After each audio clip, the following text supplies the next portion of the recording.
Everyone, welcome back to my channel. কেমন আছো সবাই? আশা করবো সবাই খুব ভালো আছো, সুস্থ আছো। আজকেও নিয়ে চলে এলাম বেশ কয়েকটা ইউজফুল টিপস। আশা করছি আজকের প্রত্যেকটা টিপসই তোমাদের ভালো লাগবে।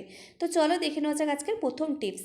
তো আমাদের প্রত্যেকের আলমারিতে এমন কিছু কিছু শাড়ি থাকে যেগুলো একটু বেশি ভারী ধরনের কাজ করা থাকে, স্টোনের বা জরির এই যে কাজ করাগুলো থাকে। আর একটা শাড়ির ওপরে আমরা যদি আরেকটা শাড়ি রেখে দিই বা পাশাপাশি যদি শাড়িগুলো রেখে দিই, যেটা সমস্যা হয় এই স্টোনগুলো একটার সঙ্গে একটা আটকে যায়, তার ফলে এই যে সুতো বা জরিগুলো টানাটানি হয়ে যায়, শাড়িটা নষ্ট হয়ে যায়। তো তার জন্য তোমাদের সঙ্গে দুটো আইডিয়া শেয়ার করব। আশা করছি দুটো আইডিয়া তোমাদের অনেক কাজে লাগবে। তোমরা এই ধরনের শাড়িগুলোকে তোমরা এইভাবে করে রাখতে পারো। তো নিয়ে নিতে হবে একটা ওড়না, যে কোনো ওড়না তোমরা নিতে পারো। বিশেষ করে যেই ওড়নাগুলো তোমরা হয়তো আর ব্যবহার করো না, অযথা পড়ে রয়েছে, সেরকম দেখে ওড়নাগুলো তোমরা নেবে। তারপরে আড়াআড়ি করে একটু কুচকুচ করে ওড়নাটাকে ধরে নেবে। ধরে নেওয়ার পরে একটা গার্ডার দিয়ে খুব সুন্দর করে আটকে দেবে। তো আমি যেইভাবে করে দেখালাম ঠিক সেইভাবে করে নেওয়ার পরে একটা হ্যাঙ্গারের সাহায্যে এইভাবে করে ওনাটাকে পরিয়ে দেবে হ্যাঙ্গারের চারপাশে। তো পরিয়ে দেওয়ার পরে হ্যাঙ্গারের মধ্যে আমি শাড়িটাকে এই যে ফাঁকা জায়গাটায় রেখে দেবো।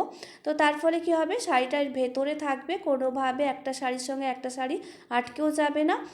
তার ফলে শাড়িগুলো অনেকটাই সুরক্ষিত থাকবে, নষ্ট হয়ে যাবে না। তো এইভাবে করে যদি আমরা একটা শাড়ির ওপরে আরেকটা শাড়ি রাখি, কিংবা আলমারির রডের মধ্যে যদি দুটো শাড়ি বা পরপর এইভাবে শাড়িগুলো যদি আমরা পাশাপাশি রডের মধ্যে ঝুলিয়েও রেখে দিই, তো একটা শাড়ির সঙ্গে আরেকটা শাড়ি কোনোভাবে লাগবে না। তো তার ফলে এই কাজগুলো, ভারী যে কাজগুলো থাকে, সেটা স্টোন হোক কিংবা জরির কাজগুলো, এটা কাজগুলো কিন্তু নষ্ট হবে না, শাড়িগুলো অনেকটাই ভালো থাকবে। তোমরা এই টিপসটা একবার অ্যাপ্লাই করে দেখতে পারো। আর চলে যাচ্ছি বন্ধুরা হচ্ছে পরবর্তী টিপসে। আর পরবর্তী আইডিয়াটা হলো এই যে বালিশের কভার। অনেক সময় কি হয়, আমাদের বাড়িতে যে পুরনো বালিশের কভারগুলো থাকে সেগুলো অযথা আমরা ফেলে রেখে দিই, কোনো কাজে ব্যবহার করি না, মোছামুছি ঝাড় কাজে ব্যবহার করে থাকি। তো এরকম দেখে পুরনো বালিশের কভার অযথা না ফেলে দিয়ে আমরা কিন্তু এইভাবে করে কাজে লাগিয়ে নিতে পারি। তো পুরনো বালিশের কভারের মধ্যে এই যে ভারী কাজ করা শাড়িটাকে যদি এর মধ্যে করে রেখে দিই, তো একটার উপরে যদি একটা শাড়ি এইভাবে করে বালিশের কভারের মধ্যে আমরা ভরে রাখি, তাহলে একটা শাড়ির সঙ্গে আরেকটা শাড়ি কোনোভাবে স্পর্শ করবে না। তো তার ফলে এর যে ভারী কাজগুলো, স্টোনের কাজগুলো কিংবা হচ্ছে জরির কাজগুলো, এগুলো কোনোভাবে টানাটানি হয়ে নষ্ট হয়ে যাবে না, শাড়িগুলো অনেক দিন পর্যন্ত ভালো থাকবে। তো দুটো আইডিয়ার মধ্যে তোমরা যে কোনো একটা আইডিয়াতে এখানে কাজে লাগাতে পারো। চলে যাচ্ছি বন্ধুরা হচ্ছে পরবর্তী টিপসে। দেখো বন্ধুরা, এখন যেহেতু শীতকাল, আর শীতকালের সময় উলের জিনিস তো আমরা ব্যবহার করছি, আর এগুলোকে ধুয়ে পরিষ্কার করছি বারবার। তো বারবার এই উলের জিনিসগুলো ধুয়ে পরিষ্কার করে নেওয়ার ফলে কি হয়, এর যে একটা নরম ভাব সেটা কিন্তু আর থাকে না। তো তার জন্য সহজ একটা টিপস আমি তোমাদের সঙ্গে শেয়ার করছি। এই যে উলের জিনিসগুলো ধুয়ে পরিষ্কার করে নেওয়ার পরে কিছুটা জল নেবে, আর জলের মধ্যে মিশিয়ে দিতে হবে গ্লিসারিন। এই যে গ্লিসারিন আমি নিয়েছি, গ্লিসারিন তোমরা যে কোনো মেডিসিন স্টোরে কিংবা হচ্ছে যে কোনো স্টেশনারি স্টোরে তোমরা এইভাবে গ্লিসারিনটা পেয়ে যাবে। আর গ্লিসারিন আমি এখানে হাফ চামচের মতো নিলাম। আর একটা যেহেতু আমি সোয়েটার এখানে নিয়েছি, তো একটা সোয়েটারের জন্য আমি হাফ চামচ এখানে গ্লিসারিন ইউজ করেছি। তোমরা তোমাদের জামা কাপড়ের মাপ অনুযায়ী তোমরা এখানে গ্লিসারিনটা ব্যবহার করবে। তো জলের সঙ্গে গ্লিসারিনটাকে খুব ভালোভাবে মিশিয়ে নিলাম। মিশিয়ে নেওয়ার পরে সেই জলে আমি সোয়েটারটাকে এখন এভাবে করে দিয়ে এখানে 5 মিনিটের জন্য রেখে দেব। তো এইভাবে করে কিছু সময় রেখে তারপরে তোমরা শাড়িটাকে ধুয়ে শুকনো মিলে রোদের মধ্যে শুকনো করে নেবে। দেখবে এর যে একটা নরম ভাব, সেই নরম ভাবটা কিন্তু সবসময় বজায় থাকবে।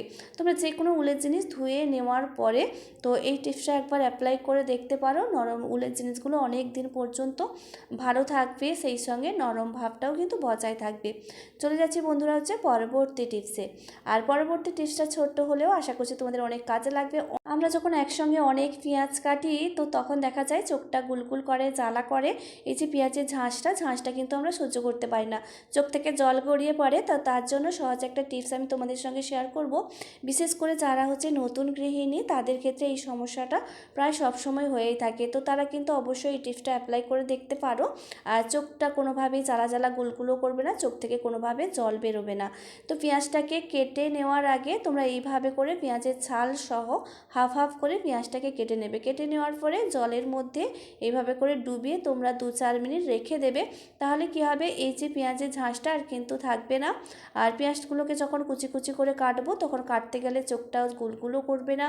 আর মানে চোখটা জ্বালা জ্বালাও করবে না, কোনো কষ্টই হবে না। এইভাবে করে যত খুশি পেঁয়াজ তোমরা কেটে নিতে পারো। আর পেঁয়াজগুলোকে কেটে নেওয়ার আগে যদি আমরা হাফ হাফ করে জলের মধ্যে ডুবিয়ে রেখে দিই তাহলে দুটো লাভ।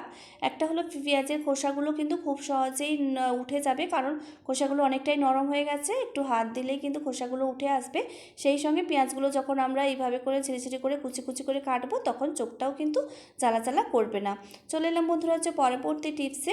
আমরা অনেক সময় নতুন নতুন যারা হচ্ছে সংসার করে থাকি, বিশেষ করে ভাড়ার বাড়িতে থাকি কিংবা হচ্ছে ব্যাচেলার, যখন আমরা একা একা থাকতে হয় আমাদের কাছে সংসারের সমস্ত যাবতীয় জিনিসপত্রটা থাকে না।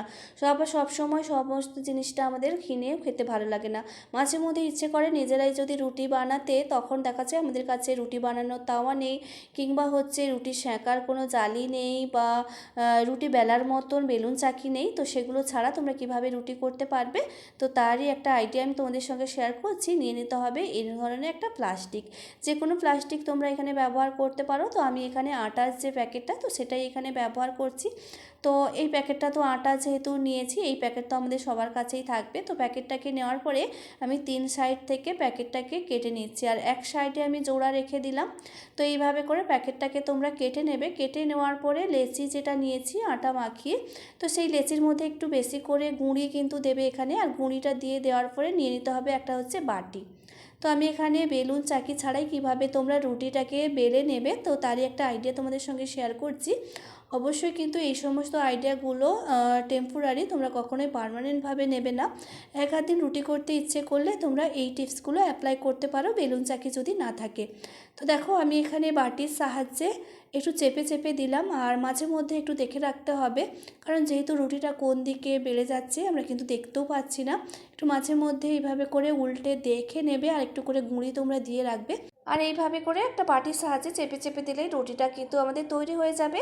আর কখনোই কিন্তু বেলুন চাকিতে ঠিক যেরকম পারফেক্ট একটা রুটি বেলা হয়, তো সেরকম না হলেও কাজ চালানোর মতন আপাতত এক আধ দিন আমরা এইভাবে করে রুটিগুলো বানিয়ে নিতে পারি বেলুন চাকি ছাড়াই।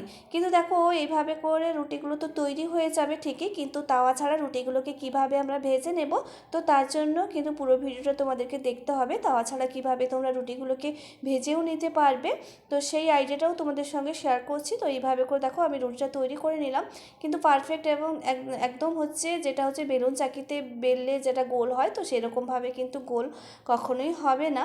তো মোটামুটি আমরা কাজ চালানোর মতন কাজটা করে নিতে পারবো। রুটিগুলো বেলে তৈরি করে নেওয়ার পরে রুটিগুলো হচ্ছে ভাজার পালা, আর কোনোভাবেই যদি তাওয়া আমাদের কাছে না থাকে তোমরা এই পদ্ধতিতে রুটিগুলোকে ভেজে নিতে পারো। তো আমি এখানে নিয়ে নিয়েছি হচ্ছে স্টিলের একটা জাম নিয়ে নিয়েছি। তোমাদের কাছে স্টিল সিলভার যেটাই আছে সেটা এখানে ব্যবহার করতে পারো। সিলভার নিলে তো অনেক বেশি ভালো হয়, তো সিলভারে যদি থাকে তো সেটা এখানে অবশ্যই তোমরা নেবে।